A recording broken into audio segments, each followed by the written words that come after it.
Assalamualaikum warahmatullahi wabarakatuh. Nama saya Lavita Putri Swandana, NPM 1841438. Arsitektur pada umumnya merupakan gabungan antara art dan sains, di mana di dalamnya membahas mengenai bagaimana cara merancang struktur yang kompleks.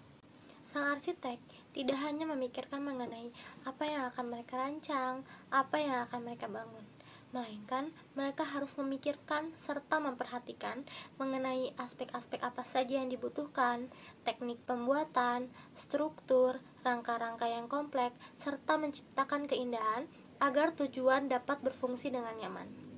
Dalam pelaksanaan perancangan ataupun pembangunannya, proses arsitektur memiliki beberapa elemen penting. Di antaranya, yang pertama ada goals and objective atau biasa disebut visi dan misi. Yang kedua, strategi. Yang ketiga ada guiding principles atau prinsip. Yang keempat ada frameworks. Kelima ada proses. 6 tools. 7 standar dan 8 method. Dari 8 elemen sebelumnya, elemen goals and objective atau biasa disebut dengan elemen visi dan misi menjadi hal paling utama atau poin paling utama. Mengapa begitu? Karena jika kita akan membuat sebuah sistem, merancang ataupun membangun sebuah sistem, kita memerlukan tujuan yang utama atau biasa disebut visi dan misi. Mengapa begitu? Karena visi itu merupakan suatu cita-cita dari perusahaan atau organisasi untuk mencapai tujuan yang sudah kita tentukan. Sedangkan misi itu merupakan tahapan-tahapan atau rencana yang sudah kita rencanakan menjadi nyata. Maka dari itu, visi dan misi itu sangat dibutuhkan untuk pencapainya suatu tujuan yang pasti dan suatu tujuan yang bagus. Kita harus memiliki visi dan misi yang bagus juga. Elemen yang kedua itu adalah elemen strategi.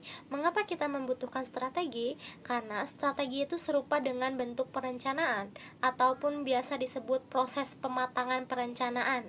Jadi pada strategi itu kita menentukan tujuan jangka panjang. Maka dari itu kita akan memulai dengan mengidentifikasi permasalahan sampai dengan mengevaluasi. Elemen yang ketiga yaitu guiding principles atau biasa disebut prinsip. Mengapa kita membutuhkan prinsip? Karena jika dalam perusahaan kita harus selalu memperhatikan prinsip dan memiliki gambaran besar. Gambaran besar itu seperti apa? Jadi jika kita akan merancang sesuatu, kita harus memikir untuk jangka panjang, tujuan jangka panjang ataupun hal-hal konsekuensi yang berdampak seperti dampak positif maupun dampak negatif. Setelah prinsip telah kita pikirkan, prinsip tersebut akan menjadi panduan pengelolaan kita dalam membuat sebuah sistem. Elemen kelima adalah proses. Setelah visi dan misi telah kita tentukan, kita dapat melakukan proses. Dalam melakukan proses, kita dapat melihat prinsip sebagai panduan pengelolaan untuk membuat suatu rancangan. Elemen yang keenam adalah metode atau metode. Jadi, metode adalah suatu prosedur atau cara bagaimana seorang perancang melakukan perancangan untuk tujuan yang bermanfaat dengan cara mengumpulkan informasi dan juga mengumpulkan fungsi-fungsi yang tepat untuk mencapai suatu tujuan. Elemen yang ketujuh yaitu tools.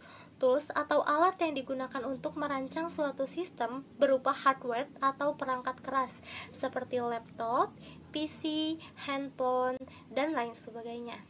Elemen nomor 8 atau elemen terakhir yaitu standar. Standar dalam arsitektur enterprise berfungsi sebagai tolak ukur kelayakan sistem. Sistem tersebut harus dapat digunakan oleh para pengguna dengan mudah dan dengan nyaman. Jika para pengguna sudah menggunakannya dengan nyaman dan mudah, maka sistem tersebut dinyatakan berhasil dan membawa keuntungan bagi perusahaan dan juga berdampak baik.